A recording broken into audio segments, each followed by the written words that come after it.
Bonjour, merci de nous rejoindre pour l'édition de la mi-journée sur Twi TV. À la une, installation de la nouvelle équipe de la Task Force sur le chemin de la libération des échanges de la Communauté économique des États de l'Afrique de l'Ouest, CEDEAO. Composé de 7 membres, c'est Mohamed Ibn Chambas qui dirigera l'équipe pour un mandat de 4 ans non renouvelable. L'équipe a reçu sa lettre de mission officielle hier au palais de Kossiam. Santé dans ce 13h, lutte contre le Covid-19 au Burkina Faso. Le ministère de la Santé lance 10 jours de campagne de vaccination à compter d'hier, 14 décembre. Il s'agit d'une campagne d'envergure nationale qui vise 70% de la population. Cette opération ne touchera que les régions les plus affectées par la pandémie. Libre circulation dans l'espace CEDEAO. Le président du Faso, champion de la libre circulation des personnes et des biens dans l'espace CEDEAO, a installé hier la deuxième équipe de la Task Force de l'espace communautaire sur le chemin de la libération des échanges. Cette équipe, composée de 7 membres et dirigée par le Ghanéen Mohamed Ibn Chambas, a pour mission de travailler à lever les entraves à l'effectivité de la libre circulation des personnes et des biens dans l'espace CEDEAO. Ils ont 4 ans pour atteindre cet objectif et c'est non renouvelable. Michael Tokri. J'invite chacun. Dans son discours d'installation de la nouvelle équipe de la Task Force, le président du Faso a félicité l'équipe sortante qui a su tracer les sillons pour permettre un renforcement de la libre circulation des personnes et des biens dans l'espace CEDEAO. Pour Roch Christian Kaboré, la Task Force est un outil opérationnel de la CEDEAO dans la facilitation des échanges dans la sous-région. Une sous-région de la CEDEAO qui couvre une superficie de 6 millions de kilomètres carrés pour un marché de plus de 400 millions d'habitants. La toute première équipe de la Task Force a été installée ici même à Ouagadougou le 20 mai 2016.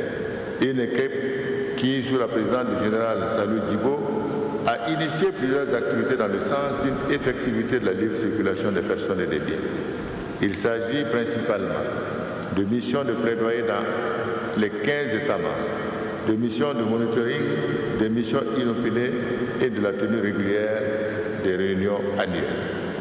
C'est le lieu pour moi de renouveler ma profonde gratitude et mes sincères félicitations à l'équipe sortante pour les importantes avancées auxquelles elle est parvenue. En dépit des efforts consentis et des actions entreprises, la libre circulation des personnes et des biens peine à être une réalité tant les barrières auxquelles elle se heurte sont nombreuses. Créée le 25 novembre 2015, la Task Force a pour mission d'assurer l'effectivité de la libre circulation des personnes et des biens dans l'espace communautaire et du règlement à l'amiable des litiges entre les États membres, ainsi que de plaider et de faire de la médiation auprès des autorités des États. Le président du Faso, Roch Christian Kaboré, a invité la nouvelle équipe conduite par Mohamed Ibn Chambas à travailler afin que l'intégration et la libre circulation des biens et des personnes soient davantage renforcées dans l'espace CEDEAO. Je me réjouis particulièrement de la tenue de cette cérémonie d'installation qui permettra aux membres de l'équipe entrante de poursuivre et de renforcer les sillons déjà tracés en matière de libre circulation des personnes et des biens par l'équipe sortante sous le leadership du président Salou Djibo. J'invite chacun à un engagement plus grand pour une sous-région débarrassée de toute barrière. Pour ma part, je ne ménagerai aucun effort pour accompagner la commission de la CEDEAO et toutes les structures en charge de la promotion de l'intégration dans la mise en œuvre de toute initiative en faveur de la libre circulation et de la construction d'un marché commun. Le président de cette nouvelle équipe de la Force TAS, Mohamed Ibn Chambas, a traduit toute sa reconnaissance et la responsabilité et dit s'engager avec les autres membres à relever le défi de la libre circulation des biens et des personnes dans un contexte de crise sanitaire où les populations de l'espace CEDEAO doivent se soumettre aux politiques de restriction de leurs mouvements. Santé, lutte contre le Covid-19. Le ministre en charge de la Santé, Charlemagne Ouedraogo, a procédé hier au lancement d'une grande campagne de vaccination. Cette campagne, qui va s'étendre jusqu'au 23 décembre prochain, concerne uniquement les régions les plus touchées par la pandémie, à savoir le centre, le centre-ouest, le sud-ouest et les hauts bassins. Lancement de cette campagne avec Sanata Siri dans ce reportage.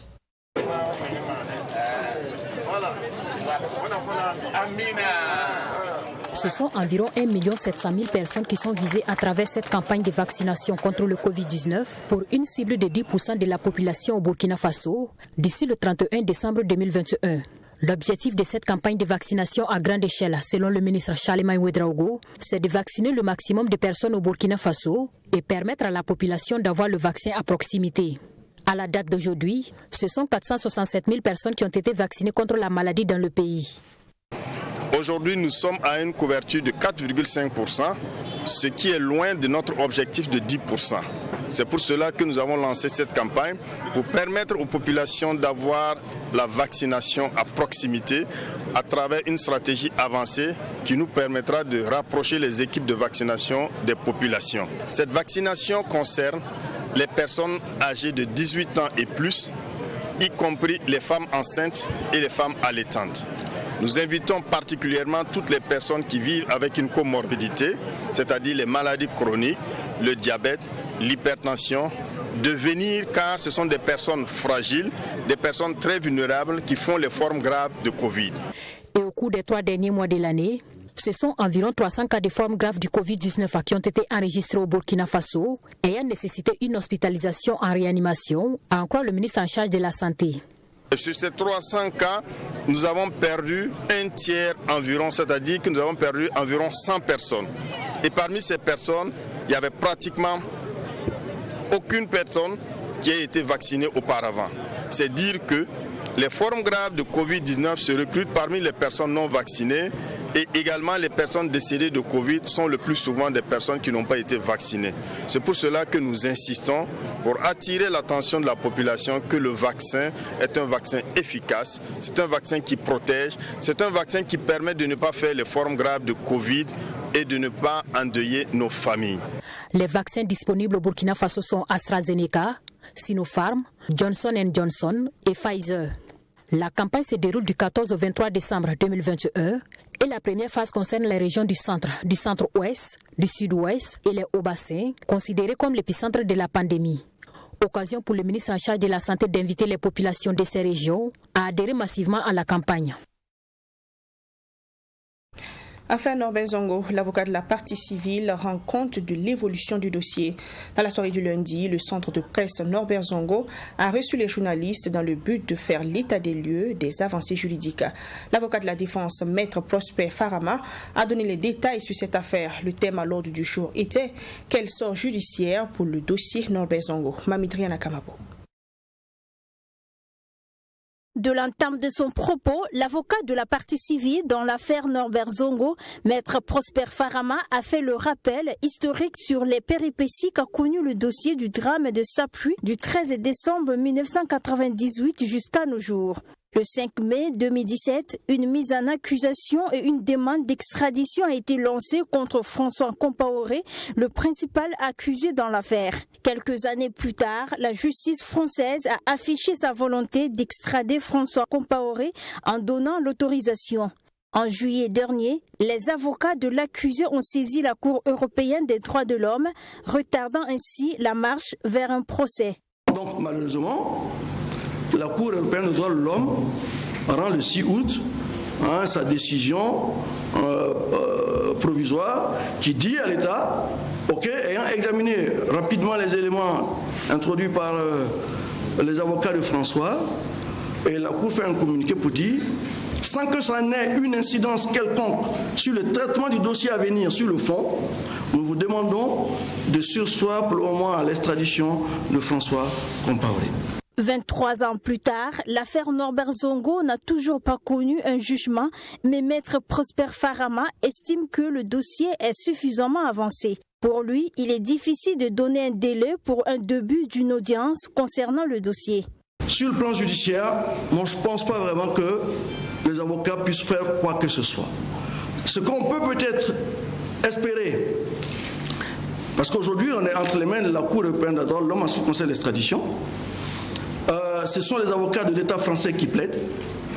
Ce qu'on peut espérer de l'État burkinabé, c'est sur le plan diplomatique d'attirer, d'insister de réinsister à l'égard de l'État français sur l'importance de ce dossier au Burkina pour ce qui est de l'évolution et de l'ancrage des droits humains au Burkina. Pour que l'État burkinabé et ses avocats prennent ce dossier à bras le corps, très au sérieux à cœur. Pour l'homme de Troyes, la solution pour un dénouement de l'affaire Norbert Zongo se trouve au Burkina Faso. Il demande à la population de rester mobilisée jusqu'à ce que justice soit rendue. 16e édition Ciné Droit Libre, discussion autour de l'avenir des enfants. Un dialogue démocratique sur le thème « Quel futur pour nos enfants ?» Deux conférenciers ont mené le débat avec la jeunesse. L'un des conférenciers propose la refonte du système éducatif pour sortir de tous les maux qui minent le développement de l'Afrique. La technologie numérique était aussi au cœur de ce dialogue. Les conférenciers demandent aux parents d'assurer leur part de responsabilité sur la question du numérique. Cette rencontre s'est tenue samedi dernier à Ouagadougou. On reste avec Mamitri Anakamabo.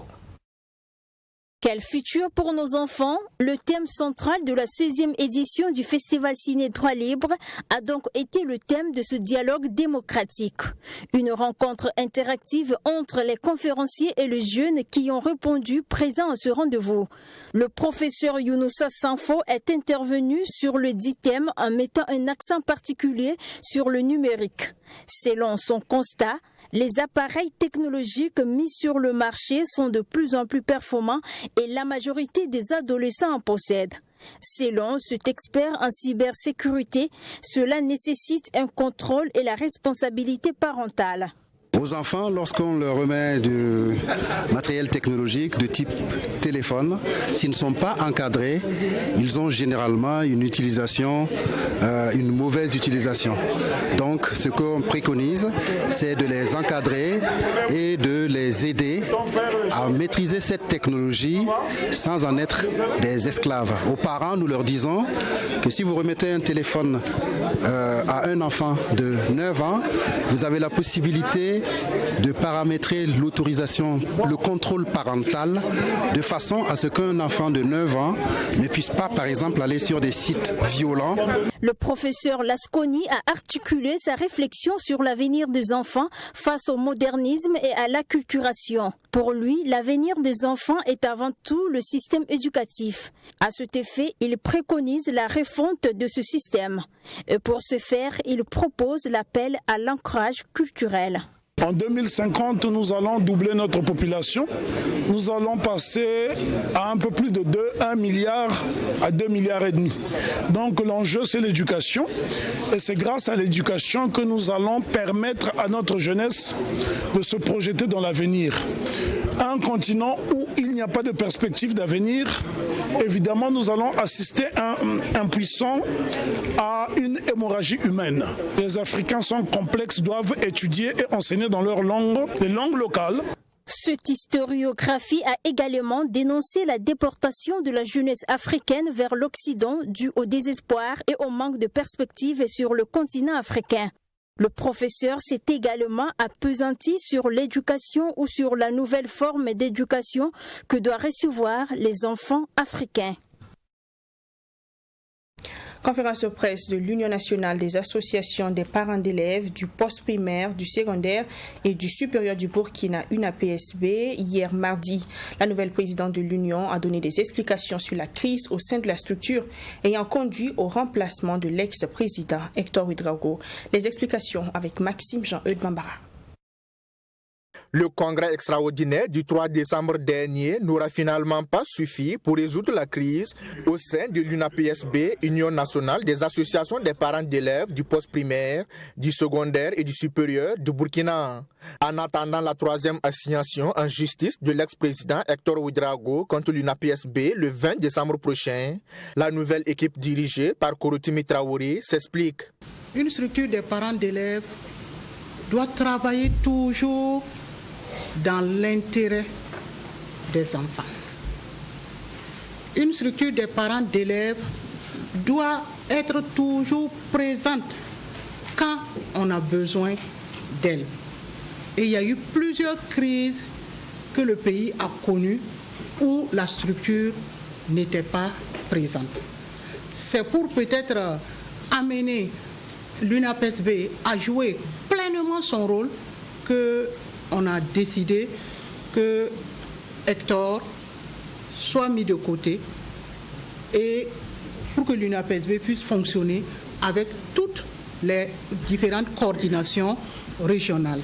Après le silence de l'UNAPSB sur la fermeture du lycée Philippe Zenda Kaboré et certains écarts de comportement observés de l'ex-président Hector Ouédraogo, il était important, selon les conférenciers, de sauver l'honneur de la structure.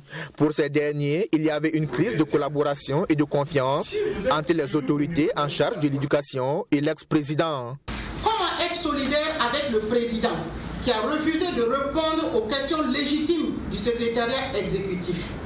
Comment qualifier cela si ce n'est du mépris? Comment être solidaire alors qu'il y a un trésorier général, le président soit allé seul encaisser de l'argent à hauteur de millions et parfois du carburant au nom de l'UNAPESB sans en plus nous fournir une seule preuve matérielle de ce qu'il a perçu? Comment être solidaire quand le président demande à ceux qui partent en mission de lui reverser la moitié des frais de mission? La fêtière des associations des parents d'élèves du poste primaire, du secondaire et du supérieur du Burkina est-elle finalement politisée? L'UNAPESB est une structure apolitique. C'est vrai que nous travaillons avec le ministère, nous travaillons avec le gouvernement, donc nous travaillons avec des hommes politiques. Et nous regardons les politiques dans le domaine de l'éducation et nous voyons dans quelle mesure nous pouvons les accompagner en attirant leur attention sur telle ou telle chose ou en disant si vous faites cela, est-ce que je pense que c'est notre rôle et ça se limite à là. Pour les conférenciers, la question de la légitimité de la nouvelle équipe dirigeante ne se pose pas. Le congrès extraordinaire du 3 décembre dernier s'étant tenu conformément aux textes et règlements de l'UNAPSB. Avec toutes les instances réunies et un quorum atteint, c'est en toute légitimité que le congrès a statué du remplacement de Hector Ouédraogo à la tête de l'UNAPSB. Deuxième édition de la journée de l'inclusion financière. 3 associations du secteur des finances et de l'assurance en sont les organisateurs. Ils ont procédé hier à l'ouverture de cette journée à Ouagadougou. L'idée de ces 24 heures est de permettre à la majorité des populations d'avoir plus aisément accès aux services financiers, bancaires et d'assurance. L'événement a connu la participation de plusieurs personnes. Serge Kabouré.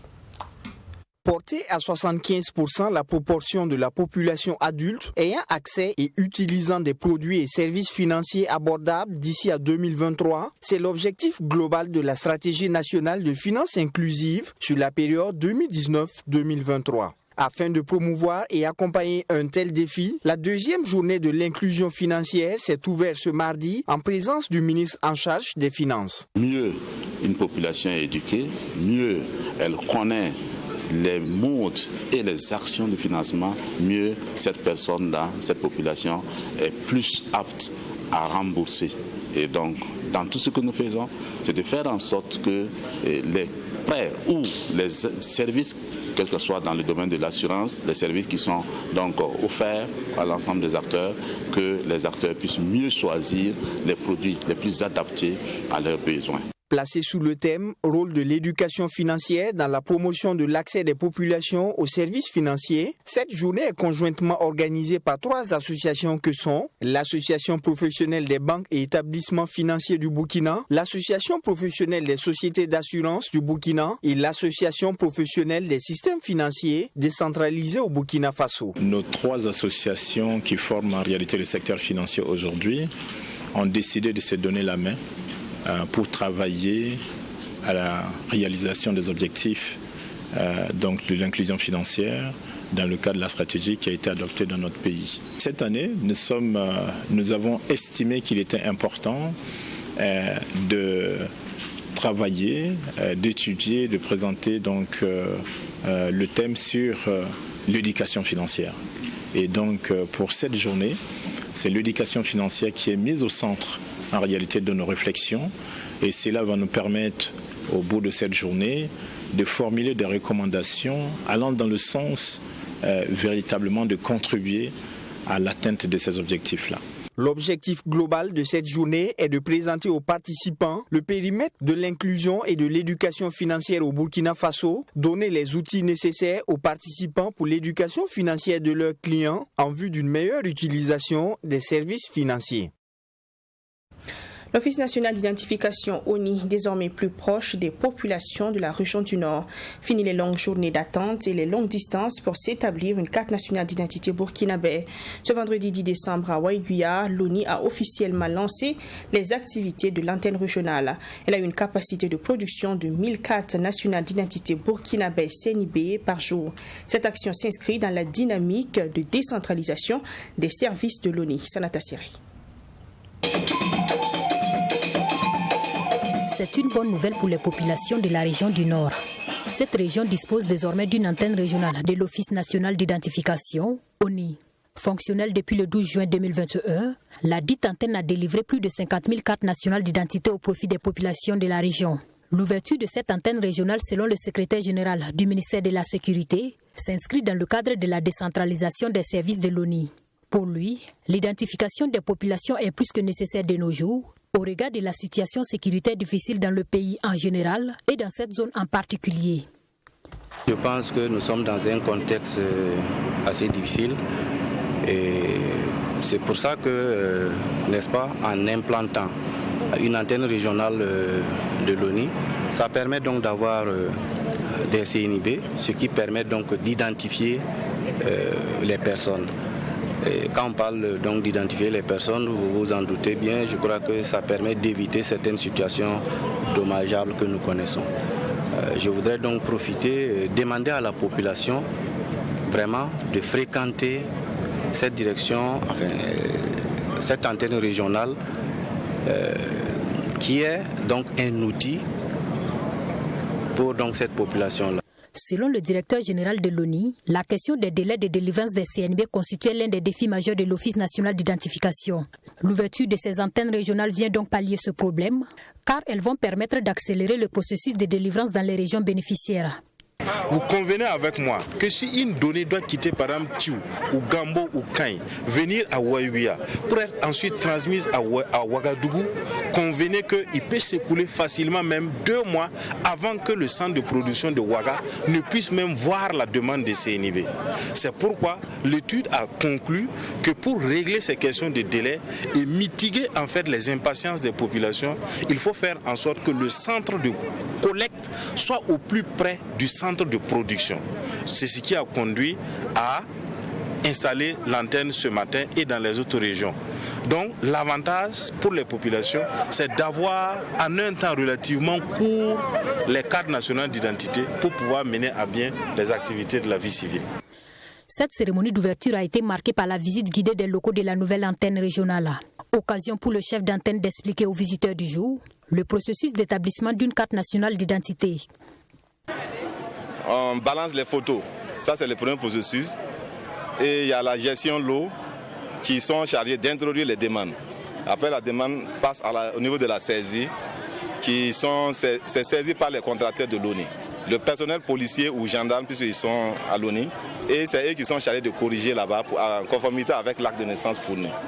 Et après la saisie, la supervision, ça va maintenant à Ouagadougou pour la vérification. On appelle la vérification centrale, notamment par la connexion. Si vous avez la marchand que, sinon la carte c'est en 72, mais si vous avez le marchand que il n'y a pas de connexion, ça peut traîner. Et après la vérification de Ouagadougou, ça revient maintenant à Waiguya pour la production. L'antenne régionale du Nord a un potentiel de production de 1000 CNB par jour. Elle est animée par 40 agents répartis dans différents postes de travail. L'ouverture de cette antenne régionale de l'ONI, faut-il le rappeler, fait suite à celle de l'Est, de la boucle du Mouhoun et du centre-nord. C'est la région du sud-ouest qui sera la prochaine région à bénéficier d'une antenne de l'ONI. La 13e édition du semi-marathon de l'altitude Naouri a tenu toutes ses promesses ce dimanche 12 décembre 2021 à Pau, région du centre-sud. Ce sont au total 157 athlètes, dont 136 garçons et 31 filles qui ont pris le départ du centre-ville de Pau pour 41 km en plus de la montée du pic Naouri. C'est l'Ivoirien Soumaïla Traoré qui a été le premier à franchir la ligne d'arrivée, donc vainqueur de cette 13e édition. Yassine Sawadko, images et commentaires.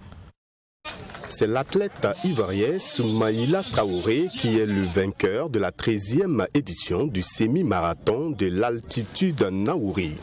Il a mis 1h22 13 secondes pour arriver au sommet du pic.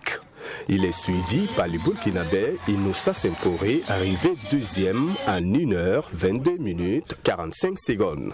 Le champion de l'altitude Naouri dit y arriver grâce à une bonne préparation. C'est les entraînements, sincèrement c'est les entraînements.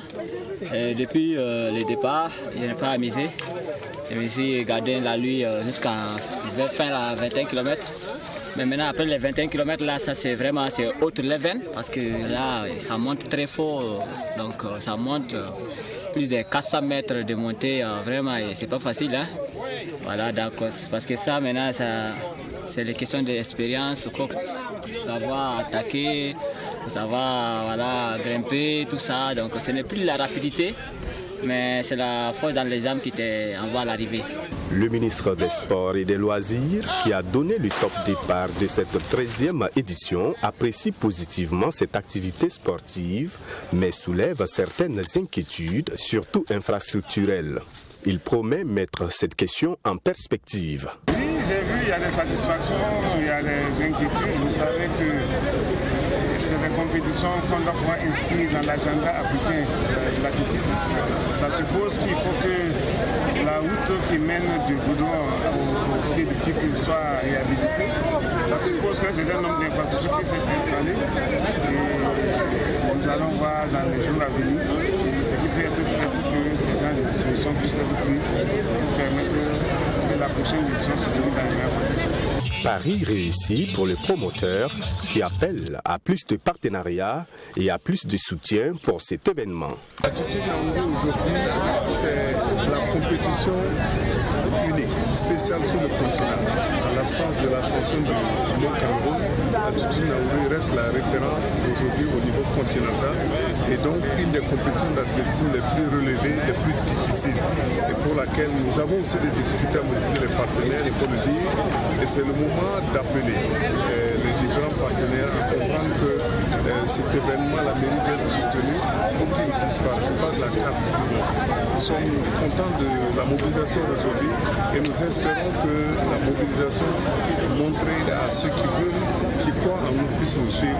Appel déjà entendu puisque les partenaires à cette édition, au vu de l'engouement autour de cette compétition, sont prêts à toujours accompagner. L'affluence, la population qui s'est mobilisée ce matin pour venir voir la manifestation, cela traduit l'intérêt de la population elle-même. Et je ne vous dirai pas, vous avez remarqué qu'il y a jusqu'à 200 athlètes inscrits malgré les conditions difficiles avec notre pays. Cela traduit l'intérêt que la jeunesse accorde à cette manifestation. Elle s'y reconnaît, elle y voit un cadre pour elle pour s'épanouir, pour s'élever à un niveau international. Et c'est pour ça que je dirais que notre objectif est atteint et nous sommes très satisfaits. Ça fait bientôt 3 ans que nous accompagnons cette activité, que nous l'observons et nous voyons qu'elle atteint régulièrement ses objectifs. C'est pourquoi nous nous inscrivons dans une dynamique d'accompagnement durable pour permettre à cette activité de gagner davantage en capacité et en puissance. 157 athlètes ont pris part à cette 13e édition, dont 21 filles. Brigitte Zanet est la première au niveau des filles et Lamine Bankungu, le plus âgé de cette compétition, 63 ans, ont été récompensés par le ministre des Sports et des Loisirs. Rappelons que le premier prix à cette compétition s'élève à 700 000 francs CFA. Le deuxième, quant à lui, repart avec 500 000 francs CFA. Le troisième s'en sort avec 350 000 francs CFA. Le quatrième, 250 000 francs CFA. Et le cinquième, 150 000 francs CFA. Et c'est la fin de ce journal. Merci de l'avoir suivi. Très bonne suite de programmes sur True TV.